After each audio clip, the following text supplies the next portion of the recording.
Oh.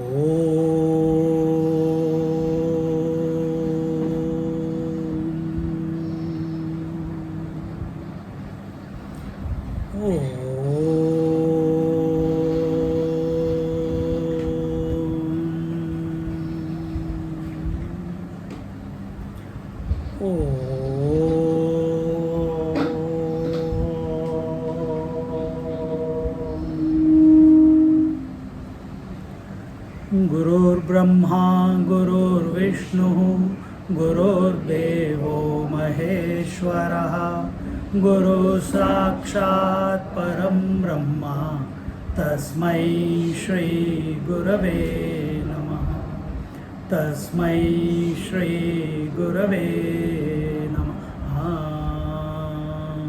What can I speak to you? You are already so well learned with Mahesh ji. Yeah? I studied all the Upanishads, studied Bhagavad Gita, studied Panchadashi कर लिया, Panchadashi कर लिया, योग Vasishta? Nah, see, I caught you. So, but all the basics are clear. And yesterday I asked him, what should I take, man? So he said, Swamiji, take Sthita Prajna Lakshan, or what else you said? Some sadhana. So here Sita also said take some sadhana or something. क्या हो गया? Volume, come forward. Come forward. There's so much space. And then what? And then eventually, luckily, I'm carrying this book for my pastime reading, which is our Yoga Vasishta. Essence of Yoga Vasishta by, who is this? This is by Sri Jnanananda Bharati. You have got this book? Very nice book. Condensed form, not the detailed one. So I had to find some chapter which I can cover in 1 hour. Because every chapter is 20 verses, 30 verses, 40 verses. So I have to find which is within 5-7 pages which I can cover. So here we are, and the topic is again Yoga Vasishta is, you know what Yoga Vasishta is about? Tell. You are nodding your head.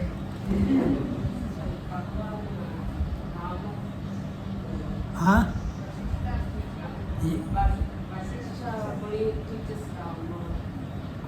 So Sri Ram, in his young age, when he finished his studies at Vasishta ashram, after that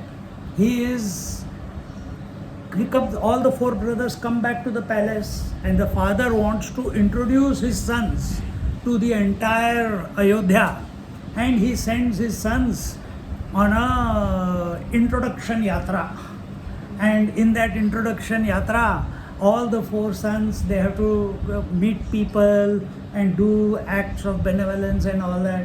Look, all the other 3 brothers, they are building roads, they are building sarais, they are building temples, they are helping the community. And Ramchandraji is doing only one thing. He is only visiting the Mahatmas. These fellows are busy, he is busy with Mahatmas. And after the 6 months are over, he comes back completely confused. Everywhere he went, all they said was the truth, the truth, the truth, you are the truth. And he comes back and he says, I'm the truth. And he can't realize it. Something is missing because he is searching it objectively. Okay. So he has stopped, according to Yoga Vasishta, which what I have heard, he stops eating and everything. He is not even taking bath. He is just sitting in that zombie mode, not knowing. He wants an answer, but there is no answer. There is intense vairagya without discrimination. That's when this situation happens. That you don't take bath, you don't eat food. And 1 week goes by, 10 days go by. And then Vishwamitra comes to ask for Ramchandraji and Lakshmanji to accompany him. And that time, where is Ram? Oh, Ram is missing. Then Vasishta ji is called. They find out that he's not coming out. Then Vasishta ji goes and knocks on the door. He says, "It's your Guru Maharaj." He has to open. He can't say no. He opens. The moment Vasishta Maharaj himself is a great person. When he looks at the specimen, he knows what the problem is. Like the doctor knows, नाड़ी पकड़ ली, पता चल गया क्या problem है.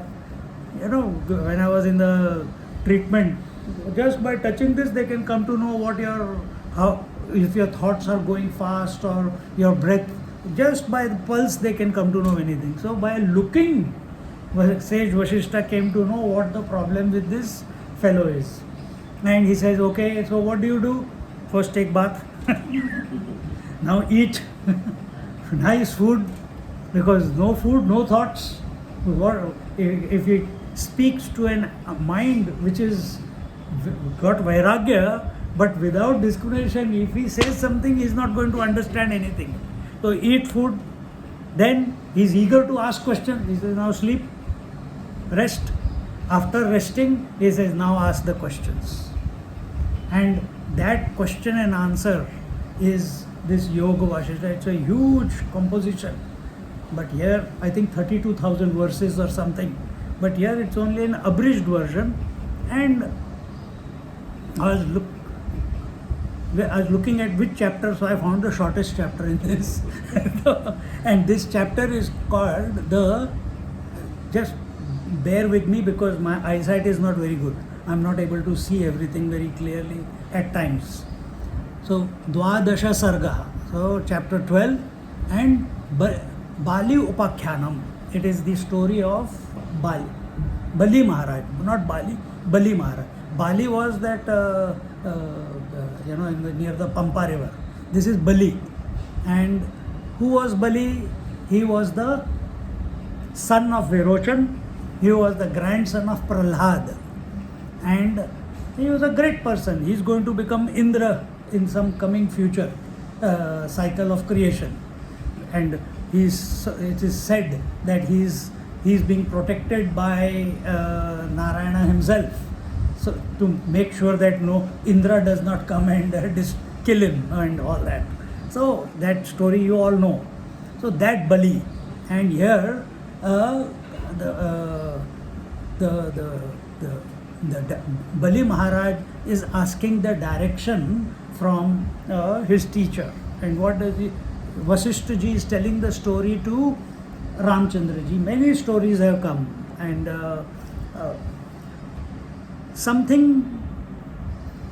in Yoga Vasishta, the sequence of sadhana. What is the first sadhana? We are all caught up in, if you observe yourself in your daily life, there is pravritti and nivritti. Waking and dream is pravritti lakshan, and nivritti is in deep sleep. Pravritti means when you are extroverted, nivritti is when you are introverted. Pravritti is when world is more important for you. Nivritti is when nothing or something inside is more important for you, then nivritti begins. And this pravritti nivritti which is happening to us, it is happening by default. It is not by your will. You are waking up, okay, alarm, you put the alarm, but otherwise also you will wake up, you will dream, you will go to sleep. So this is natural. But when we are going through this cycle of pravritti nivritti on a daily basis, when by grace of God or by grace of Guru, someday a thought comes in our mind that, hey man, I'm just caught up in this cycle of involvement and withdrawal. Is there something else to life other than this? This is the inauguration. And when this question, and it catches everyone, sometime majority of the people, that when it catches is when you are 17, 18, 19, 20. At that age it catches you. You become aware of this question. What you do with it is a different matter.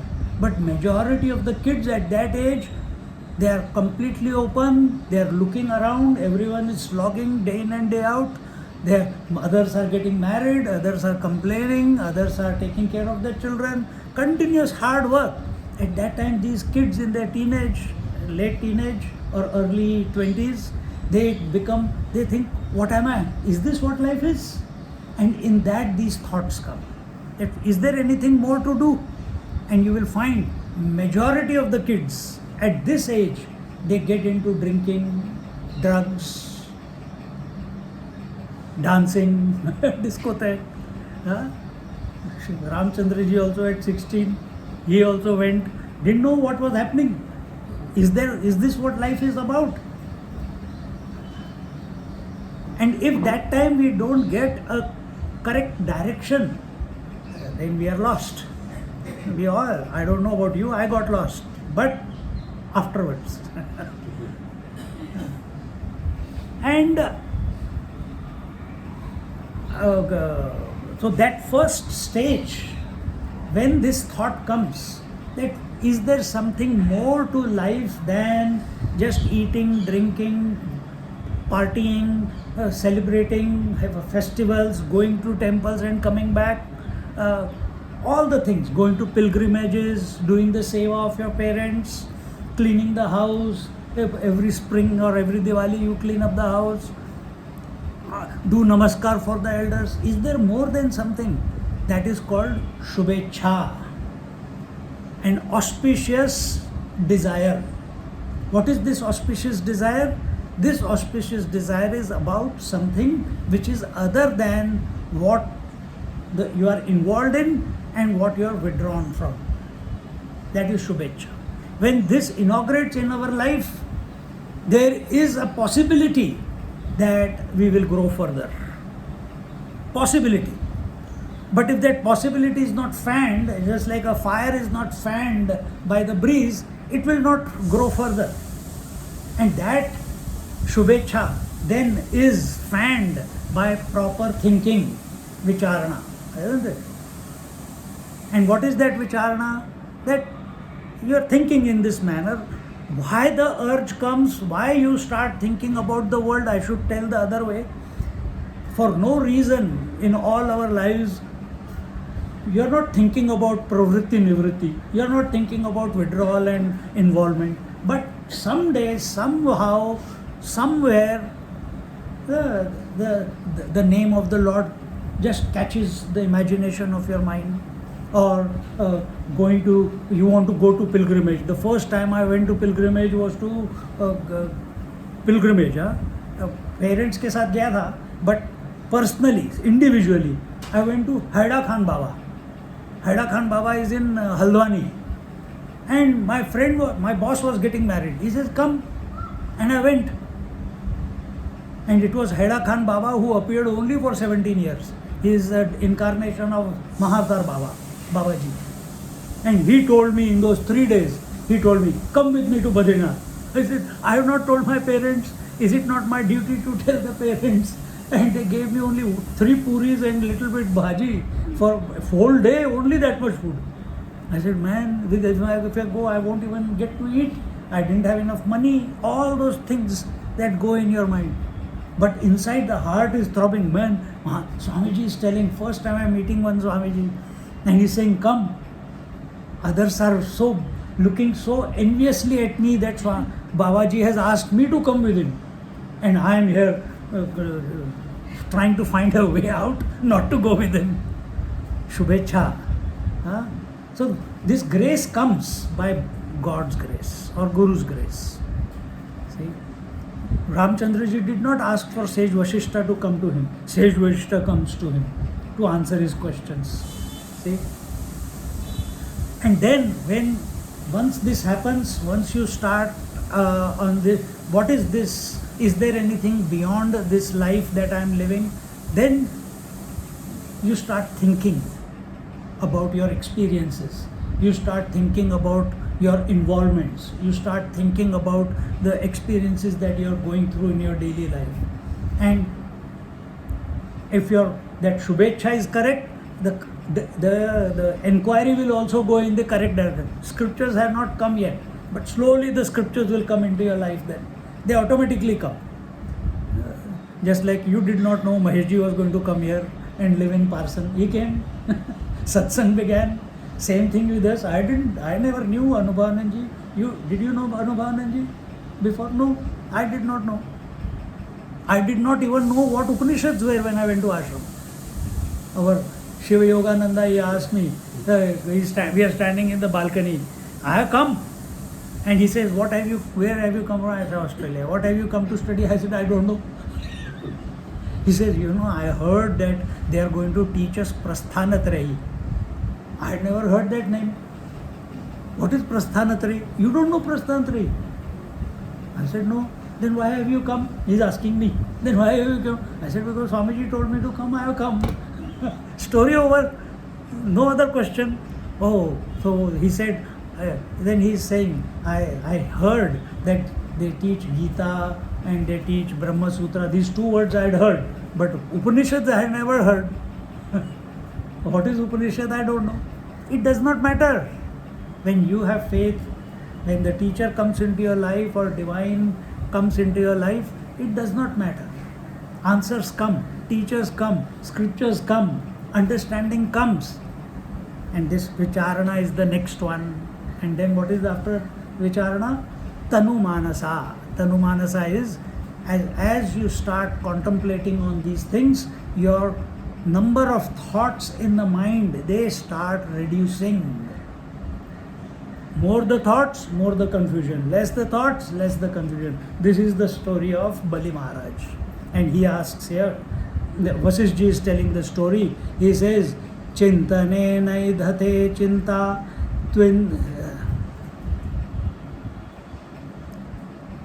twindhaneneva pavakaha nashyatya chintane vai naiva vene अरे यार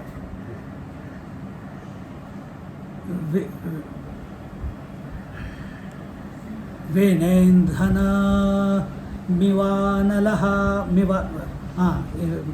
Ivanalaha. He says, anxiety grows by thinking. So the more the thoughts about the world or anything, more the anxiety. What is anxiety about? What is the result? What is going to happen? It's fear, or fear is making you anxious because not knowing what the future is going to be, what the result is going to be. Anxiety grows by thinking, just as fire grows by fuel. It perishes by the absence of thinking, just as fire without fuel. So you must have done the Patanjali Yoga Sutra? No, you are not. So there the second sutra says, Chitta Vritti Nirodha iti Yoga. So there it is very clear that from Vedanta point of view, if you listen to Swamiji, it's different understanding. But here it is said that a cessation of all thoughts is equal to yoga. Here he is also saying, if you have too many thoughts, it will lead to anxiety. You become restless, you become agitated, eventually it leads to anger. And here he is saying, if you don't feed those thoughts, if you don't feed that fear, how do you feed that fear? By more and more thoughts. So reduce the thoughts. How? That we will tell. That he is going to tell us now. He is telling Ramchandra ji. It had led to a dull disposition of Sri Ramchandra. Dull vairagya.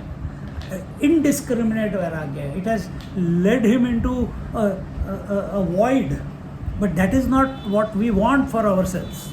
So here he says, Vinivarita sarvaghat. I'll read English, I can't read the Sanskrit here, it's too small. He says in the second verse that nothing whatever saves one from difficulty except one's courage, the keeping away of all desires or objects, and the giving up of all relations. So, if you take Patanjali Yoga Sutra and all, there it is said clearly, reduce make the thoughts zero. How do you make the thoughts zero? Find some other, any way, which way you can.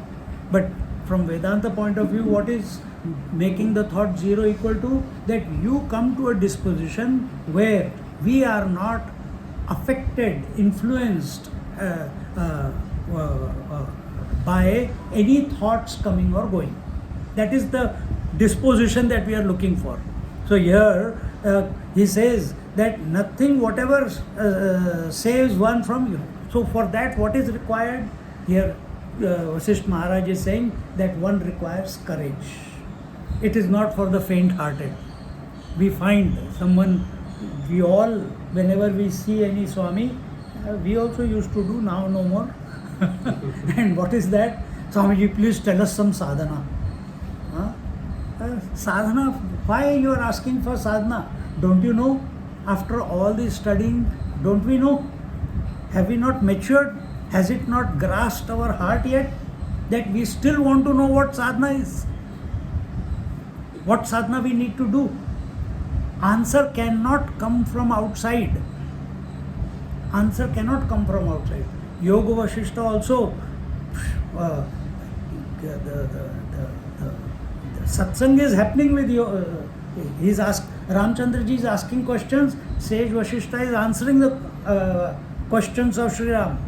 But what is the gist of all the answers? That Ramchandraji has to find for himself.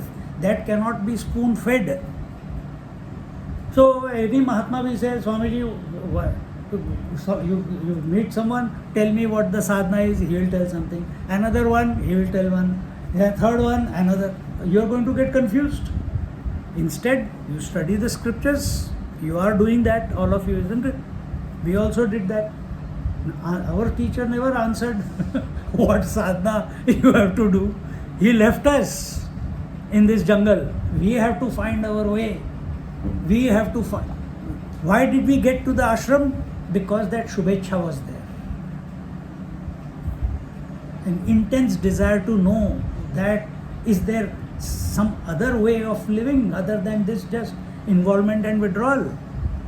See? But he has still, you have all met him and you have all gone to the satsangs. He has never answered any question.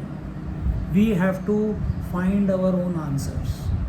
It's not that what I tell you, if I tell you or any other teacher tells you, he tells you,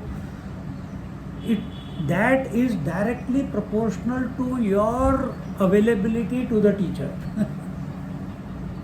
And even some people, they don't want to study scriptures, it will work for them. But if you are so intellectually oriented to study the scriptures, you will not accept what he says or I say, because you think you are smart.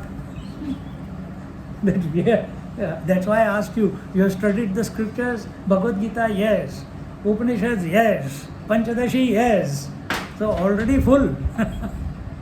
In that fullness of studies of scriptures, availability becomes less.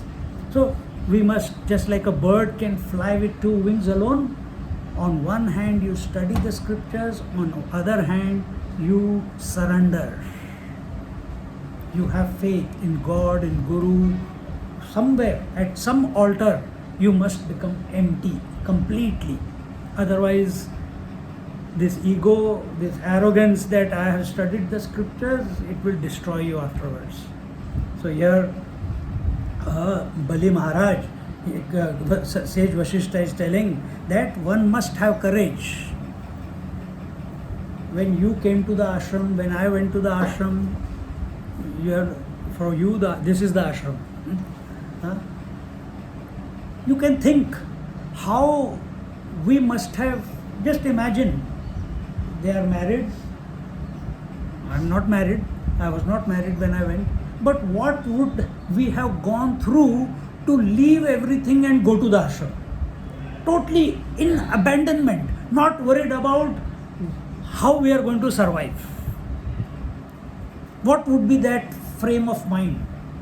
Can we bring that frame of mind while living in Grahastha? While living here? In that abandonment, it requires courage. It's not for the faint-hearted. Yesterday I told few of the stories. Before, with his dad also I was talking. A lot of examples, Mahatma stories. Yesterday at Nana Nani also I was telling him all the examples I gave was that age of 60s, the Grahastha person, he started his journey and became a Mahatma. A very popular example is Prabhupada. At age 60 he left home. By 1972 he had left his body, but in those 12 years he spread the name of Lord Krishna all over the world. America, Australia, Europe, India, everywhere. In 12 years he achieved that. See? Other one was whom did we talk about yesterday? Shantanand Puri.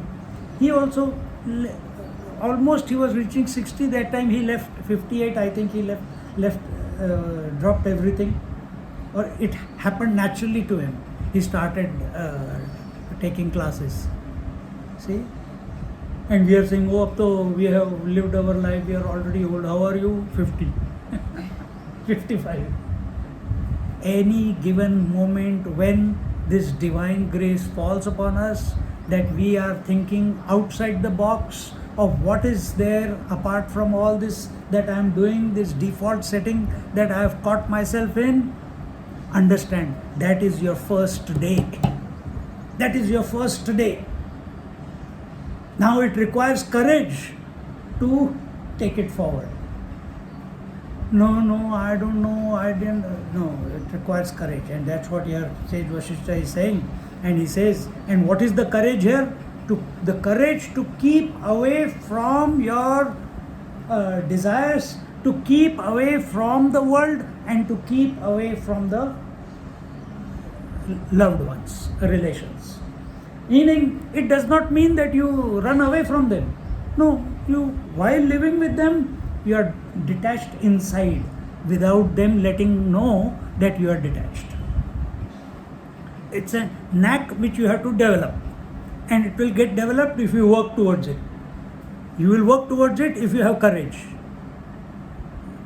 And you can invoke that courage only if you have this auspicious desire that I want to know that which is something different. I don't want to live this mechanical life. There must be something more to it. So here he continues. He says, Vairagyena cha shastrena gruhitvadi gunairapi yajnena padhina dharthartha Swayamevo shramet manaha. I'm not going to stand Sanskrit. I'm trying, but it's too small. Let one raise his mind by himself alone. Uddharet atmanatmanam natmanam avasadayet. Raise your mind by yourself. It's not said raise your mind by a teacher, raise your mind by God, raise your mind by going to ashram, raise your mind by going to temple. No, raise your mind by yourself. Let one raise his mind by himself alone, by effort, for the destruction of calamities through passionlessness and study of scriptures, and as a result gain some spiritual strength. And what is this spiritual strength? Single pointedness of mind. This single pointedness of mind is also calmness of mind. It's concentrated mind, and there are different words to it. Ekagra mana, what you call the single pointed mind is expanded mind, is quiet mind, is focused mind, is single pointed mind. All these are synonyms, but it all happens or has to be brought about by yourself. Nobody can touch your head and make it happen. Yesterday I gave that one story. One person asked young boy, Swami, that I want Nirvikalpa Samadhi, and that Tibetan master, he said, you want Nirvikalpa? Come with me. Nobody went, took him to Kailash, Mansarovar area. In one cave, again he asked, what do you want? Nirvikalpa Samadhi. He was fixated. Shubhecha, Nirvikalpa Samadhi. Came, he says, Acha, you want? touched his hand, 6 years he was in Nirvikalpa Samadhi. And his Nirvikalpa Samadhi broke when the master was breathing his last. And this fellow, from that day till I met him, till that day, he was still looking for a master who can put him into Nirvikalpa Samadhi. I met him in Haridwar. He asked me also, can you put me into Nirvikalpa Samadhi? He doesn't want to go into Nirvikalpa Samadhi by his own efforts. He wants outside interference. And as long as he is going to be depending on in this way, he is going to be frustrated eventually. And thereafter, when the mind, so this way as you make your mind single pointed, the single pointed mind is powerful mind, it can achieve anything. Then when the mind is fulfilled or centered, the whole world is filled with ambrosial fluids.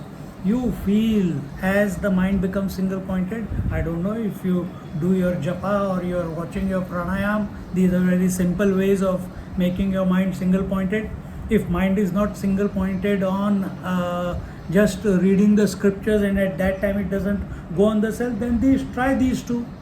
Chant Om, chant your mantra, focus on your breath, and as the focus increases, you don't have to try anything. Don't try to focus like this, don't try to focus here.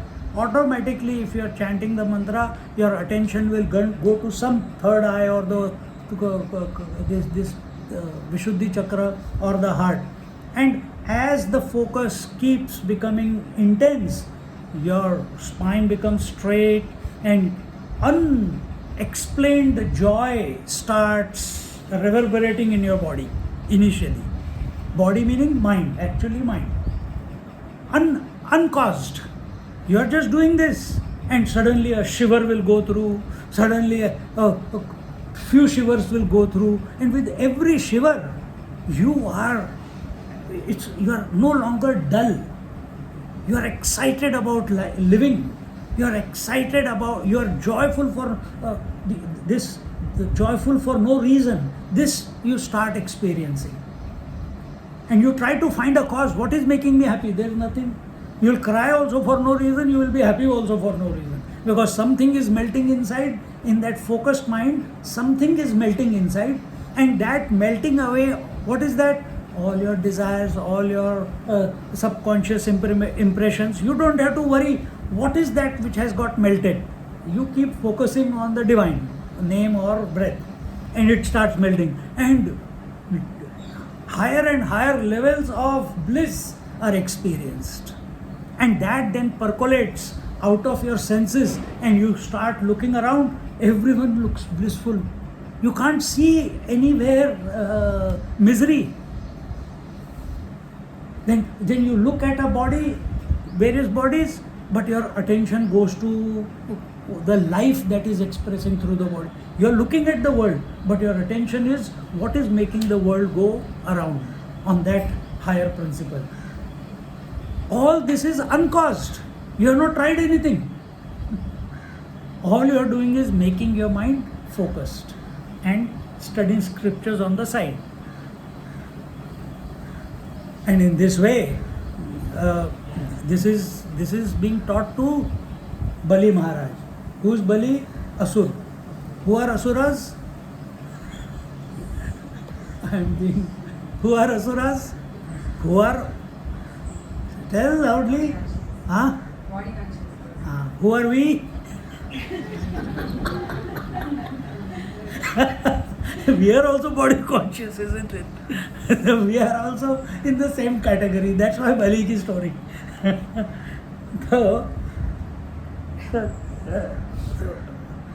So we are also in the same boat. We are also body conscious.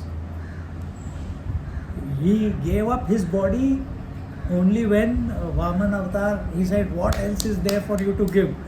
Then he gave up his body. Till then he did not. We are also like that. We want to do something. So here he says that to one whose feet are, what is this? When the mind is fulfilled or contended The whole world is filled with ambrosial fluids. As the mind becomes single pointed, this feeling comes from within. Those who do japa, they understand or they must have experienced it. And that is, everything is all right.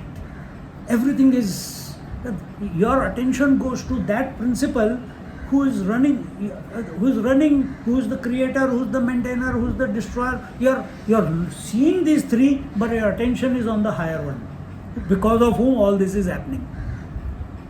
And slowly, this knack gets developed within us, that wherever we are, however we are, in whatever manner we are, whatever experiences are coming or not coming, whatever life is giving us or not, or taking away from us, everything is all right. Everything is fine. This is equal to contentment. Contentment, if you have studied Vivek Chodamani, we have done. So how does contentment come? Samadhan. Shama, Dama, Uparama, Titiksha, Shraddha, Samadhan. Samadhan. Because now you are focused on the law, on your sadhana, whatever practice you are doing. Uddharet, Atman, Atmanam, or japa, or pranayam, or just watching the breath, or chanting Om. It leads to the single pointedness of mind on something higher, leads to samadhan. But you have to keep doing it without any, without any distraction. Don't go back to your old ways again. And that's what he's saying here. And then he says, the mind helplessly following. So now same thing he's telling here. The mind helplessly following destruction attains to fullness on account of passionlessness. So space abhors vacuum. Wherever there is empty, something will come and fill it up. Isn't it? Same thing is our mind. As long as you are thinking, mind is, I am full. You empty the mind, what will fill it? Something will fill it. What is that? Now, there are two things in our life which a seeker is troubled by as a seeker till the last moment. And one is lust. Lust for the world, lust for opposite sex. And the other is desire to own things, to accumulate things. So these two things he has to, and what is they basically accumulation of what? Accumulation of wealth. These two things we have to be very careful of. But now you are living in the world, but your attention is on your sadhana, you are doing it. Eventually a point will come without you knowing, or you are working towards it, and the mind becomes passionless, desireless. When mind becomes desireless, how do desires express? They express as thoughts only, no? Without thoughts you cannot have desire in your mind. So what was chitta vritti nirodha iti yoga? So no thoughts is yoga. Now here automatically your mind has reached where there is no thought. Something needs to fill it. What fills up? He says the full. So here is just giving the example that the joy of an empty mind, which Ramana Maharishi is experiencing, or other Mahatmas, or you are experiencing in deep sleep, but it is unconscious.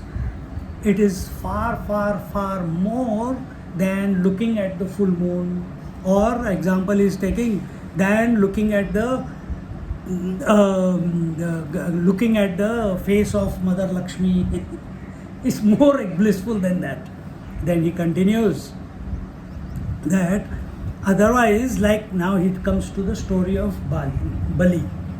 He says, otherwise, like Bali, let knowledge be obtained through the disturbance of the intellect in the nether world. The demon king Bali, son of Virochana, indeed formed the kingdom of the demons for 100 millions of years. So he had control of his intellect, he had the power, he was looking at the world, he It's a great. Who are demons? If you take it subjectively, who are the demons or who are the asuras? Tell me. Who are the asuras? Subjectively, not objectively. Selfish. Huh? Evil that. So our mind continuously, we are always having good thoughts and bad thoughts. The good thoughts are suras, asuras are the bad thoughts. See how much difficulty is there. Very easily the bad thoughts come into our mind. It takes so much hard work to bring good thoughts into your mind, isn't it? Years of practice, then we are able to become single pointed. But to do something wrong, one moment to the next, you will forget the good thought and you will start doing the wrong thing. So that objectively, Bali Maharaj, which is so difficult to control the asuras, he controlled them, he disciplined them, he conquered the three worlds. It's not an easy feat. It's not an easy feat. Same thing Ravana also did. See? So don't look at them that they are asura. They have done a great feat to discipline the undisciplined thoughts. And we are still suffering from them. Our thoughts are indisciplined. That's why we ask, what sadhana? That's why even after studies of scriptures, Upanishads, one after the other, still a doubt is there. Why it has not clicked yet? Why am I not abiding in the self yet? Why? Because the onslaught of these worldly thoughts, the asuric thoughts, has not abated. They have not become silent yet. Somewhere, even while we are studying, or even if we are devotee of the Lord, our interest in the world is more than the interest in the divine. We are afraid that we might go the wrong way, so we come to the satsang. Like I go to retreats, now I'm going in February, I'm going to Bali. So what we will do? Oh, too much fun. No. We must have satsang in the morning, satsang in the evening. Daytime we can have fun. Why? No, too much enjoyment is not good. We have to study also. See? The same way in our daily life, we come to satsang twice a week. Yeah, twice a week? Or twice a day for some places. When we are in the ashram, 6 classes a day. Still we found time to talk about the world. After 6 classes a day, we are exhausted. Still we found time to talk about the world. That time that World Cup was going on, we watched. Somehow we got the TV into the ashram and we watched the World Cup. Yes. And we got the pizza in without anyone coming to know. Or still the interest for the world is there. That only. So beware. This will never stop until we have complete faith in this higher. And here the Bali Maharaj story is going to tell. He said that this Bali Maharaj, he became the master of the 3 worlds. He was able to rein in all the asuric shaktis, all the asuric thoughts, and make them into a formidable army. Then he says, having got aversion in enjoy, and because he was the master of the 3 worlds, everything was at his fingertips, all the apsaras, so he was fully enjoying himself. And one day, after lot of enjoyment, one day this happened, having got aversion in enjoyment, which were enjoyed in excess constantly, and which were agreeably thought of by the 3 worlds. Once he reflected as follows. Once he reflected. Now he is extroverted. He is out there in the world. He is satisfying his desires. To satisfy those desires, he is single-pointed. He has controlled his asuric forces to be more and more successful in this world. Fantastic. But he has not become higher oriented, only world oriented. And which is the world? All the 14 lokas. He is master of everything.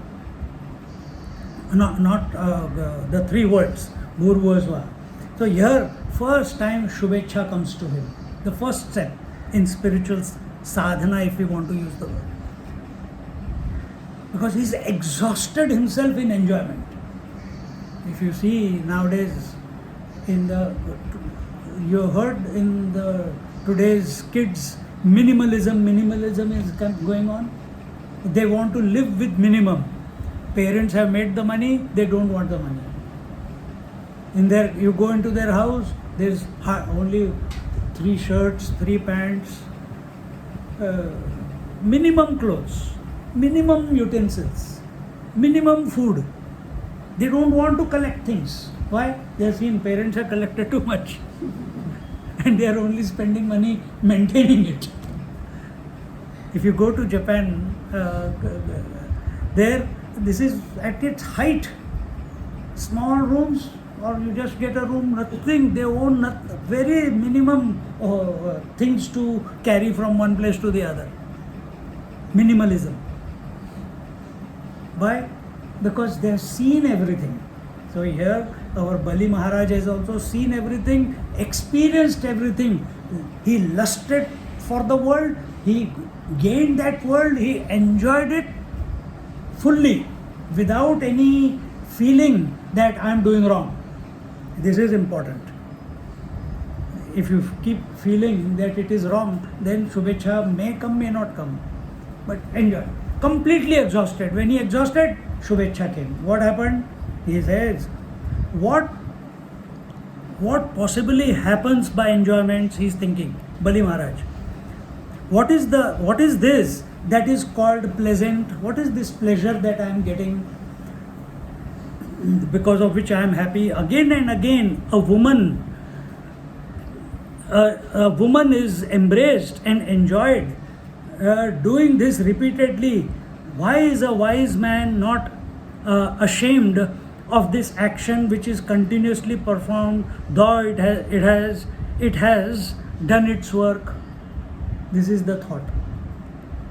It's not just woman. Woman means Stree. Stree means Sattva, Rajas, Tamas. Anything that you may be desiring in this world. Example, forget here it's talked about, he's thinking of opposite sex. Think about food we had for breakfast. After the lecture is over, we want lunch. After lunch is over, we want tea and some snack. After that is over, we want dinner. Again and again we want to enjoy the same. Are we not satisfied with one meal or a little bit? That we want to indulge in this every day. If you are given the same food every day, we get tired of that. We want variety. He also had variety. He says, what is this pleasure that I am running after? That I am not getting tired of it. It's the same thing. I exhaust myself, and then after some time, for some time there is no desire, but after a few days again there is a desire. Again I embrace. Again, this is what we are doing with food. This is what we are doing with anything in this world. When you are extroverted, this is the attitude. So, this is the Shubhecha that has entered into his mind. Then he says that what purpose or affair could there be by which there is no bondage of action? Again, now he is thinking, I am caught up in this action of desiring, then performing the action of possessing it, then exhausting myself by putting efforts to possess it, and then afterwards I enjoy it for some time, and afterwards again the same story is repeating. And suddenly now this auspicious desire has come in his mind, that how can I get rid of this repeated action? And thinking of this question, now where will he go? Bali Maharaj, where will he go? He goes to his father, Virochan. Virochan was also very smart, very intelligent. All knowledge but didn't practice it. So when he did practice, they were both friends, Indra and Virochan. I think you all know the story that they practiced 12 years, then another 12 years, and then Brahmaji said, so what did you realize? Indradev. Indradev said, I don't know, Virochan, that the world is real. This is what I realized. And he went away. And Brahmaji is looking at him and smiling. Who? At Indra. Indra said, there must be more. Brahmaji is not telling me. So he meditates again for 12 years, does sadhana. Then he becomes the king of heavens because of that tapasya. And this Virochan, he becomes oriented, but he has the knowledge. So he asks his father, Dad, first teacher in our life is Matrudeva, Pitrudeva, no? So he goes to his father. He says, that which my father Virochana was asked formally has been remembered by me. His father has already passed away, and he is remembering that when I was young, I had asked my parents, father, he must have answered, and I never heeded that knowledge, and I went in this direction, I conquered the three worlds, and now he's remembering that conversation between him and his father. And he says that, Father, tell me what is that boundary line, or the utmost limit of all pains and also pleasures on all sides, where all delusion or confusions are elevated or extinguished. Have we asked this question ever in our life? That when will I get? What is the limit of eating? What is the limit of buying saris and new clothes? What is the limit of worrying about our children? What is the limit of thinking about our parents and our relations? What is the limit of thinking about our pains? What is that? Have we ever thought? Or we are just living default? Here, Bali Maharaj is asking, what is the limit of all pleasures and pains? That one question also you ask, it will, if you have the courage to ask. Important. If you have the courage to ask. That courage will only come when you have lived your life fully. If not, then there is too many still things to experience, possess. So he is thinking of this conversation, that what he had asked his father, and the father has answered. He said, the father had said, indeed there is such a boundary or limit where there is no earth, no sky, no oceans, no mountains, no forests, no holy places, no rivers and no lakes. There is only one king there of great strength, or eminence, and great splendor or dignity. Who is this? Because Virochan was outward oriented, but his attention was that there is some power which runs this whole thing. That much he knew. So he says, yes, there is one. And that, the splendor of it, the elegance of it, the beauty of it is incomparable to every aspect of this universe that you are experiencing. And thus, here the Virochan is continuing to answer his son. He says, all doing, all pervading, and the all, and he is the all. He is settled silently, as provided by him, his minister. So all provided by him. Here you can take that king that he is talking about, that he who is the all pervading, who is the all doing. You can take it to be the Atman, and the minister who is doing all his bidding is the mind. And he says, his minister, intent on advising all round, brings all about quickly what has not appeared and removes what has occurred. He is not able to enjoy anything, nor does he know anything. Who does not enjoy anything and not gain anything? The mind, the minister. So what is your mind now? Take it subjectively. Don't just listen to the story. Take it subjectively. That are you able to hold on to any thought? Are you able to hold on to any experience? Are you able to hold on to any emotion? Are you able to hold on to any understanding? Oh, see, everything is coming. Convictions also come and go, isn't it? So everything is coming, everything is going away. That is our mind. If you observe it subjectively, every thought is appearing, it is staying for some time, it is going away. Desire is coming, it is staying, it is going away. Emotions are coming, they are staying, they are going away. Why only that? Waking is coming, dream is coming, sleep is coming, all of them come, stay, go away. Nothing is permanent. And is mind conscious or is mind inert? I am asking. Is mind conscious or is mind inert? Huh? Mind is inert. If you take only ourselves, what is the definition of inertness and consciousness? I am jumping the queue here.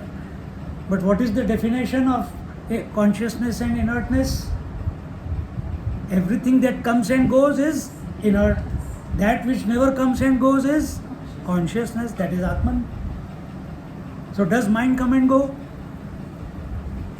Thoughts come and go. Does mind come and go? Answer? It's not a difficult question. Does mind come and go?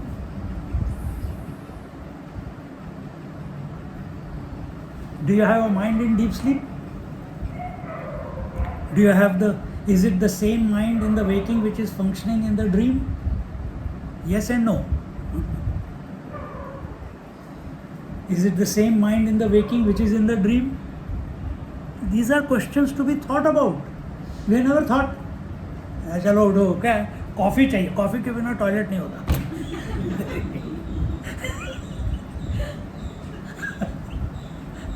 That is my story. Caught up in that. But these are worthy questions. Observe out of the box. Think out of the box. So, is mind, if very simply put, mind is that space where experiences are coming and going, thoughts are coming and going, emotions are coming and going. Is mind able to hold on to anything? That is what Virochan is telling his son, that this minister called the mind, which can imagine, the mind can desire, the mind can go to unspoken of lengths to create imagination and create desires for you to go and pursue, but it cannot hold on to anything. Check this about your own mind. We can have some fantastic ideas, but our mind cannot hold on to it permanently. For some time maybe, but not permanently. So here he says that he does everything for the sake of the king, always though remaining ignorant. So the mind, the minister, remains ignorant, but he has the capacity to do everything what the king demands, but by himself he has no knowledge because he can't hold on to anything. So your mind is able to bring about the experience of the waking, bring about the experience of the dream, bring about the experience of the sleep, but is not able to hold on to anything, cannot retain anything permanently, nothing. But he will do everything if it is commanded by the king, he will do it. The king remains alone in a lonely place, quiet in the cave. King meaning the Atman. Atman alone remains. It is ever silent. It is ever unagitated. It is never restless. It's ever content. It's ever complete. It is all that there is. And for him, this minister called the mind is functioning. Son, there, that minister possessed of strength is not conquered for even a little by all the troops of demigods and demons collected by hundreds and thousands. The mind cannot. So here, come to the same point. The suras and asuras, the gods and the demons, meaning the good thoughts and the bad thoughts. They cannot control the mind. The mind is he's their boss, so to speak. So here he says that the minister possessed of strength is not conquered. The good thoughts or the bad thoughts cannot conquer the minister or the mind. Then he says, but he is conquerable only by the Lord. The mind is conquered. This is very, very subjectively, if you take it, I will explain now. But he is conquered only by the Lord or the king. He comes under control by an expedient. Meaning what? The subjects or all the thoughts in the mind can never conquer the mind. The mind can only be conquered by the king or the lord or the boss of the mind, because mind is functioning for someone. Now you apply it to yourself, that you are what. When we talk about sadhana, I am jumping the queue. When we talk about sadhana, what are we employing? We are employing thoughts, isn't it? I am Atman. Ham Brahmasmi. And we want to. But is the bhavana there in it? Is the Brahma bhav there? Or Atma bhav there? Without Atma bhav, meaning what? Unless you don't come to this disposition that you are all that there is.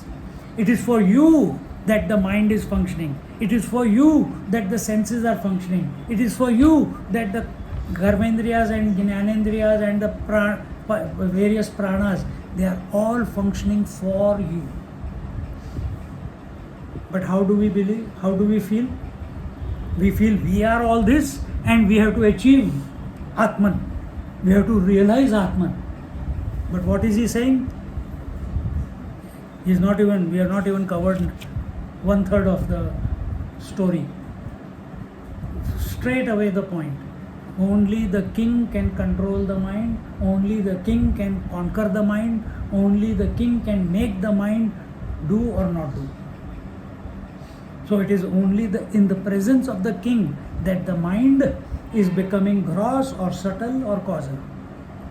If the king doesn't will it, that means if the Atman doesn't will it or the Lord doesn't will it, the mind will not function in that manner. And with this mind, and now you have to decide, are we the mind first or are we the Atman first? Are we going to use the mind to come to realize the Atman, or we are going to give it the benefit of the doubt that we are the Atman somewhere within ourselves? And from that point, you look at the mind, you look at the thoughts, you look at the world. The whole journey becomes very simplified. Otherwise, if you keep thinking that you are the mind and you have to merge into the Atman, that's why we are here in this life. Because we didn't do it. It didn't happen in the last one. Why? We put efforts. By efforts, it's not possible. Mind can only put efforts. When we put efforts, there are thoughts. The efforts keep us away from what we already are. See? So here he says, liberation, but he is conquerable only by the Lord or the King. He comes under control in a moment. If you put attention on the Atman, that I am the Atman, and it's not a thought. Maybe you use the thought, but you have the bhav that I am the Atman, and you, with the Atma bhav, you look at everything else. Immediately the mind comes under control.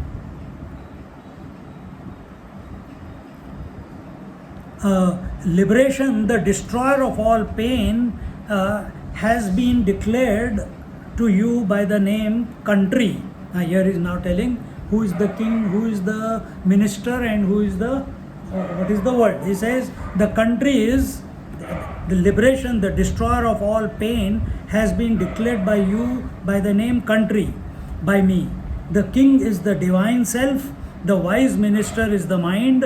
The means for the conquest of the mind would be indifference towards the objects of the senses. So how do we come?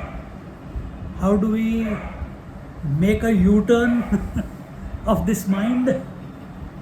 Only one. While living in this world, be full of vairagya towards the world. So when Swamiji says life is a time pass, क्या फर्क पड़ता है? Move in this world, क्या फर्क पड़ता है? Life is a time pass. Don't take any damn thing seriously. But not taking anything seriously does not mean, I am not interested in doing this. No, when you don't take anything seriously, you do what is required to be done, 110% enthusiasm, 110% perfectly. But inside there is zero, complete vairagya inside. Then alone the performance outside is perfect. And that's what what Swamiji says, and not only Swamiji says, that is the truth reflected in the scriptures. And he says that when the mind becomes, when you go from Vaikhari, Madhyama, Pashyanti Para, whether you are watching your breath, very quickly, why do your eyes close?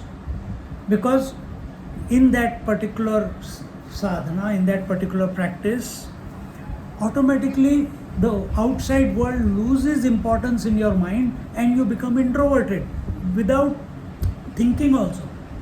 It automatically happens because everything starts coming down. You do that. So here he says, let one fill up. Now he is telling how you should live in your. The father is telling our Bali Maharaj, he says, you let one fill up 2 quarters of the mind. This is the first stage. Let one fill up the 2 quarters of the mind which is not proficient or perfected in proceeding towards reality. So 2 parts of your mind, if you are, like we say, how do you eat food? You divide your tummy into 4 parts, 4 quarters. 2 quarters you fill up with food. 1 quarter you fill up with water. 1 quarter what you do? Keep it empty. So he has divided again 4 quarters. He said with 2 quarters, initially 2 quarters, you little bit effort is required, courage is required, a committed intention is required. What is that? In proceeding towards reality. And then with 1 part you enjoy the world. And with 1 quarter with reflection on scriptures, and 1 quarter with service to or desire come in the presence of a spiritual teacher. Which spiritual teacher? Preferably a realized one. But when we are ready, the teacher will appear. Don't worry about it. So here he has divided into 4. 2 parts, contemplating on the reality.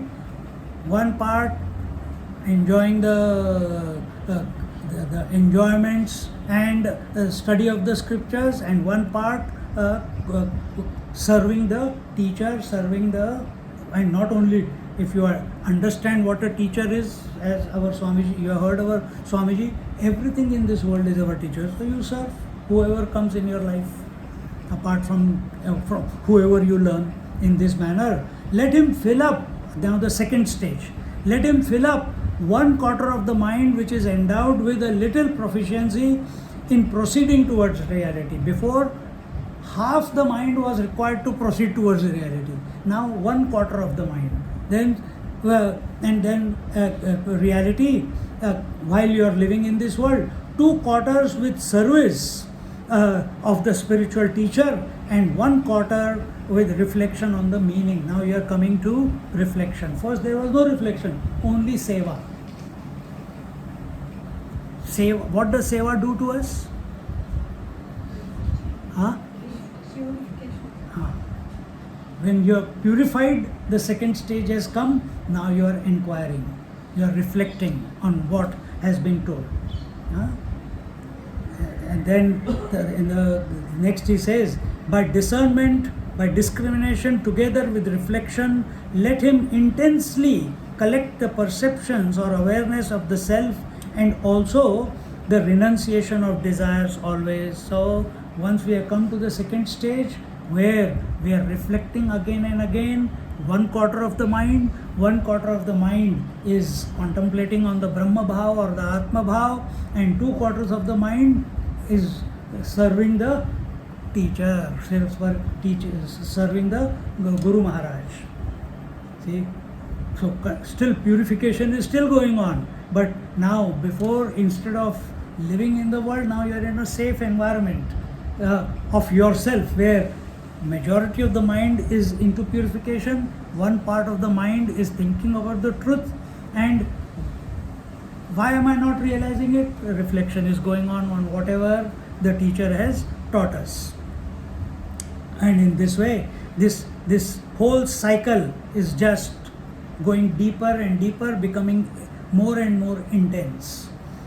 Thus, what was narrated to formerly has been remembered by me today by destiny or good fortune. Also, knowledge is born to me by good fortune. We have come across so many masters, we have come across so many scriptures. I was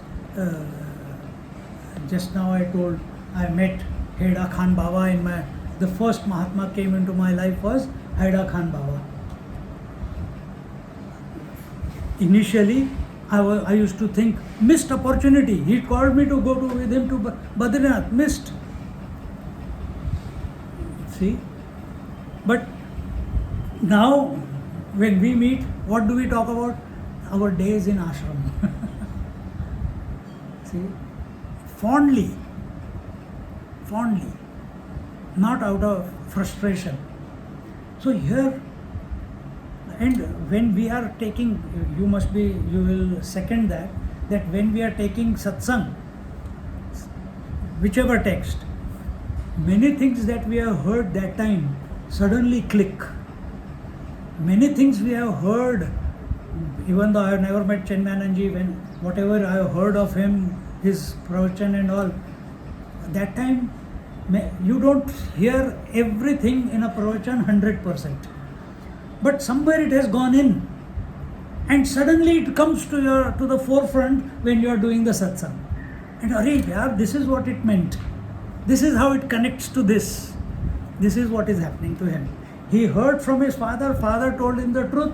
He lost the plot, he went into the world. Now he is remembering the father's teachings, and he's saying it is happened by, he's still saying it's happened by, because he didn't believe in God or anything. Some higher. And what is that? Could be Atma, could be Brahman, whatever.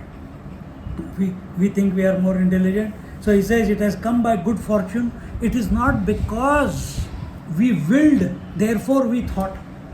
You didn't will. I didn't will Anubhavananji to come into my life.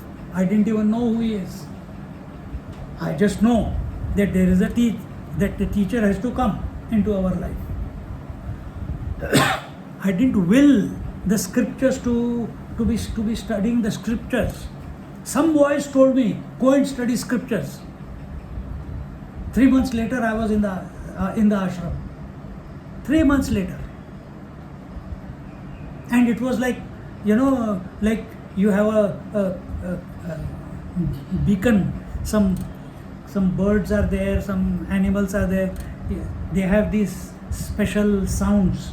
You cannot hear it, but you press that electric button and the dog comes running back home, wherever he may be, or the bird comes, the eagle comes from the sky. The moment it hears that beep, you cannot hear because your ears cannot function in that frequency.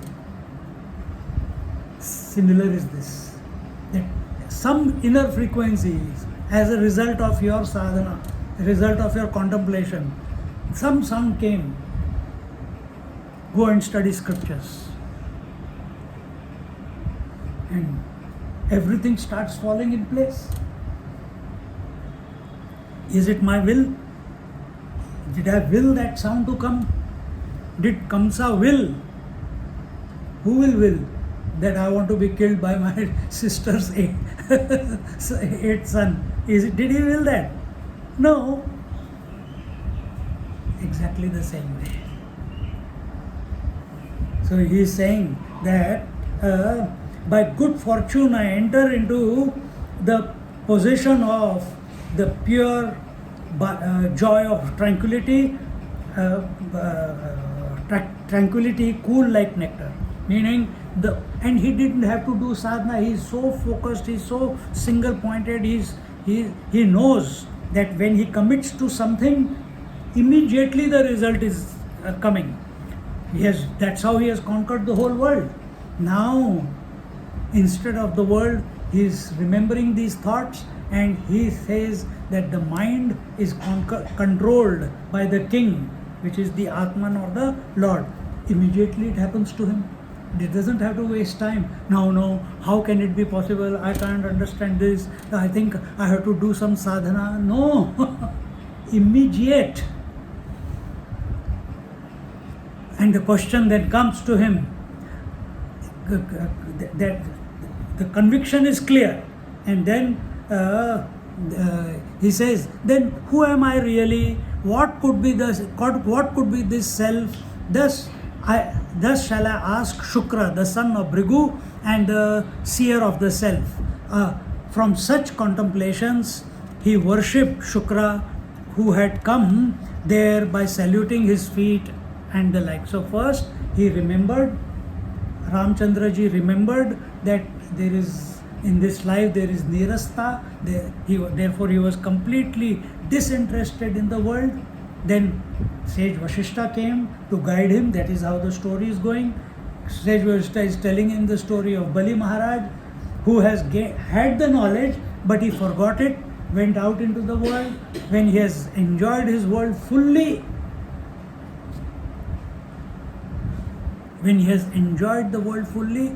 he comes to a point, by grace of some higher or the Atma, he thinks, what is this pleasure and pain that I am caught up in? And immediately he remembers what the instructions his father had given when he had asked him a similar question earlier, and when he thinks about it, immediately it clicks. And it's not here, it is told in verses, but this is happening very quickly. It happens in you also very quickly. And he says, then who am I really?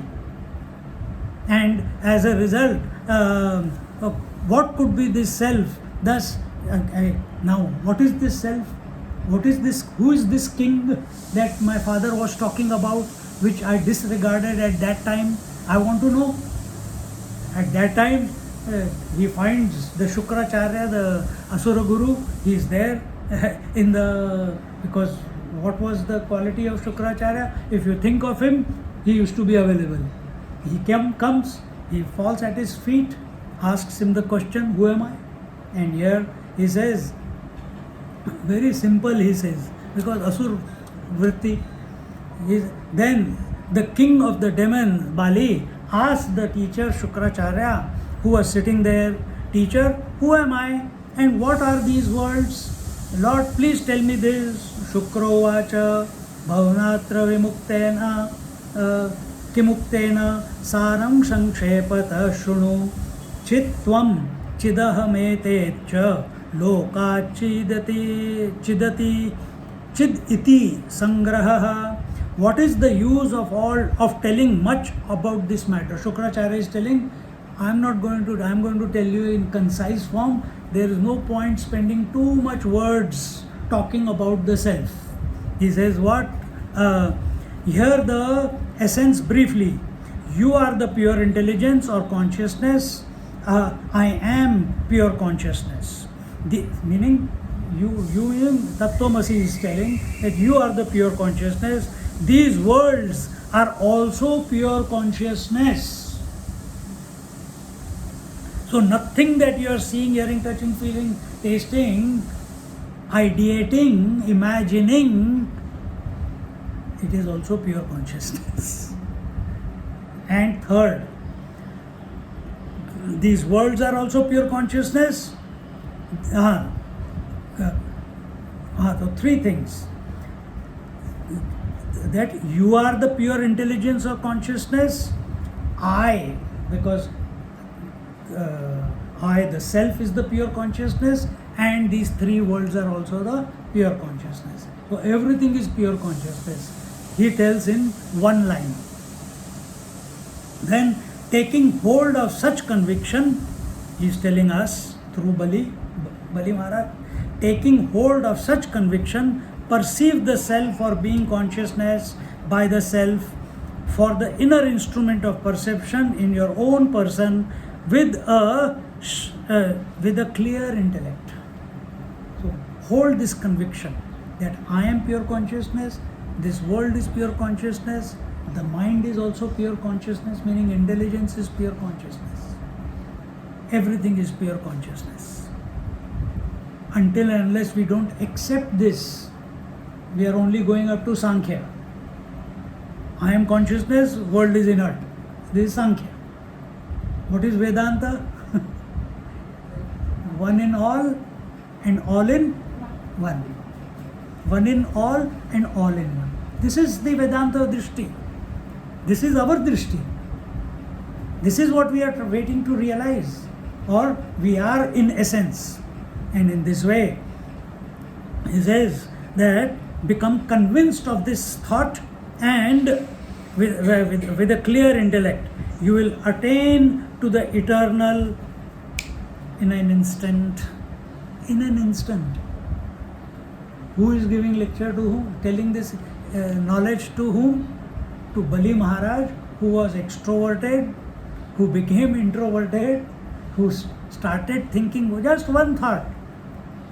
What is there in all this? I am living cyclically. Thought of the teacher appeared, asked, who am I? He said, everything is you only, the consciousness. You are also the consciousness, mind is also the consciousness, world is also the consciousness.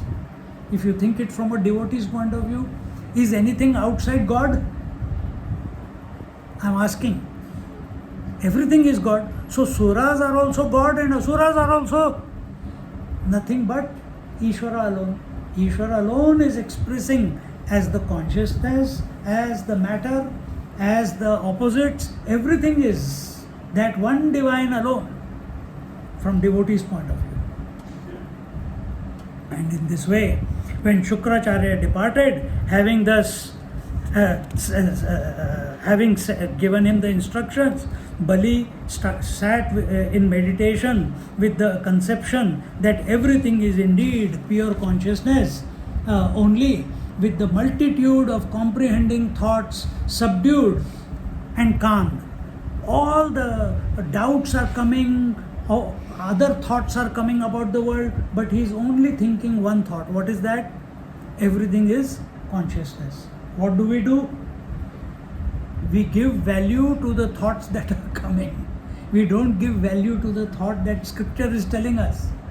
We allow other thoughts. I think that Swamiji said devotion is more important. I think this Swamiji said Kriya Yoga is more important. This Swamiji said chanting of Om is more important.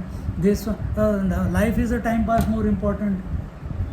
And we are broken up. We are broken up. And that's why we find ourselves never being who we actually are. By choice we are broken up. We are allowing ourselves to be hijacked by the various thoughts. Be convinced of one thought. What is that? Here in this particular story, everything is consciousness. If I am consciousness, world is consciousness, mind is consciousness, my God, then everything I am. And everything I am and I am everything. What is the consequence of this conclusion? Can you speak anything about it? Can you tell anything about it? Can you do anything about it? It is a foregone conclusion that everything is the consciousness. Now hold this thought like Bali Maharaj. Hold this thought and do not allow any other thought to come and corrupt it. Not the thoughts of the scriptures, not the thought of the world, not the thought of the relations, not the thought of the possessions, not the thought of the investments, nothing. Not the thought of the waking, dream, deep sleep, nothing. Food, leave everything aside. When you are in that moment, when you are in that zone, when you have thought about it, and you can go sit with it. Let it come to its natural conclusion, whatever that conclusion will be. What? Everything will vanish. Only that vision of oneness will be presented. That I am that oneness. I don't have to seek that oneness. See? Just 2-3 verses more, then concluding. Then he says, having multitude of comprehenders, bereft of the triple states, he did not even worry about sleep is coming or dream is coming or waking is coming. He is continuously thinking. Even the waking, dream and deep sleep is also nothing but pure consciousness. And he is thinking in this way and meditated. And then he came to this conclusion that the meditation and meditated upon is also one. To this point he came, devoid of all the thinking mind, with his mental impressions completely extinguished or destroyed. What is the, like they say, the burnt rope. The shape is there, but it cannot bind you. So this is what he is talking about. That all the mental impressions were completely destroyed. By what? By continuously meditating, contemplating that everything is consciousness. And it's not just everything. Now, when we say everything, it doesn't mean this go one by one. No. Meditate, because you see, first it was, the teacher said, all you, the mind and the world. Then he came to the meditator, meditated upon, and the meditation, all the three. All difference is gone. All difference is gone. And in this way, and where are we? With his mental impressions completely extinguished, and the great abode and state of pure being consciousness obtained or abiding in was shining like a lamp in a windless place. Having remained for a long time in deep meditation on the self or being conscious, without the distinction of the knower, known and knowledge, and having risen, he performed all the duties of the king in due order properly. It's not that now I have to remain as consciousness all the time. Once it has clicked inside, as a child you don't know you are a boy or a girl, isn't it? Did you know? Did you know you are a Brahmin, Kshatriya, Vaishya, Shudra? No. Parents put it into you. You are a boy. Are you still today saying I am a boy or a girl? Do you keep meditating? Oh, I have to be devoid of all thoughts. I am a man. The thoughts should not come and corrupt me. And you know what happens to those whom it corrupts. Nowadays, such specimens are coming. In the Western world, it is more. Now in India, it started. So that the thought doesn't come and corrupt. We never think that we are a man. We don't need any proof we are a man or a woman. Once it clicks, no proof is required that I am conscious or I am body. Why? Everything is consciousness. That has, it is an foregone truth. And it has not come, this result has not come as a result of thought. It has come as a result of complete dissolution of thoughts. It has not come as a result of thinking. It has come as a result of complete dissolution of thought. And there was one thought which made all the other thoughts dissolve, and that thought was everything is consciousness. So when in Yoga Sutra it says Chitta Vritti Nirodha iti yoga, after that one more step is there, Tada Drashtu Swarupe Avasthanam. Then shift your attention to the consciousness that I am. Here we have come to the same point. And once that has clicked, after that you don't need to worry about the mind, the thoughts, whatever thoughts are, mind's job is to think, it will continue thinking. Eye's job is to see, they will continue seeing. But where are you? You are not the seer anymore. You are not the hearer anymore. You are not the thinker anymore. You are not the individual anymore. You are all that there is. And what are you experiencing? Yourself. There is, just like we look at our body, do you feel this is not your hand? Do you feel this is not your leg? Do you feel this is not your head? Do you feel these are not your senses? Any time, if someone cuts it, still you will say this is mine. But while you are in this body, do you feel you are separate from the body? Imagine, only imagine. If this body is expanded to infinity, that is the whole universe. So just like you are pervading this body, you are pervading the whole universe. Everything is you alone, the self alone. There's no concept of individuality or different individuals, or you are seeing, but you are not you are not seeing the differences. You are seeing, but you are not, there's no word, bolo kuch word. Your eyes are seeing, but there is no seer to accept the differences. Yes, that's the point I am making. And in this manner, last verse, thus supreme good is obtained by one practicing spiritual discipline, restraining the mind that is like a mad elephant in every manner, with all the heart. So your whole heart is available to being the consciousness. Mind, this mad elephant they are talking about, is the mind which is, when an elephant in rut is very destructive. Our mind in rut is called as the mind with desires is equated to an elephant in rut. It's continuously lusting for the world. Stop. Become convinced with so first part, as we started here, either you, Buddhist way is enjoy everything till you get exhausted, Bali Maharaj style.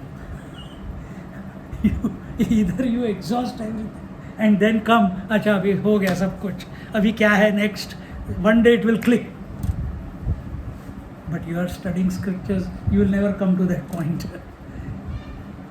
So here, in this manner, the confusion or the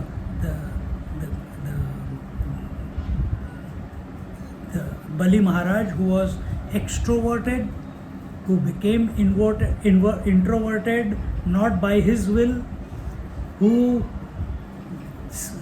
the thought of that right incident in his life was remembered by him not by his will. The appearance of the teacher in his life was not by his will. Yes, when he appeared, he asked the question based on what he remembered was by his will, and the teacher's instruction are only one, that everything is the consciousness alone.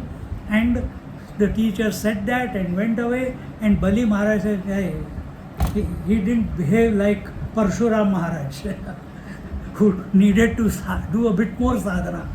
That story another time, or he can tell that. That is Tripura Rahasya. And here, Bali Maharaj, he took the instructions of the teacher, sat down and came to realize that all is one and one is all. And in this way, attained the ultimate truth. With this, iti Shri Vasishta Sangrahe Bali Upakhyanam Nama Dwadasha Sargaha. This is the 12th chapter of the story of Bali in the composition of Yoga Vasishta. So that is my bit that I am sharing with you. I hope you enjoyed it, and till next time, Hari Om.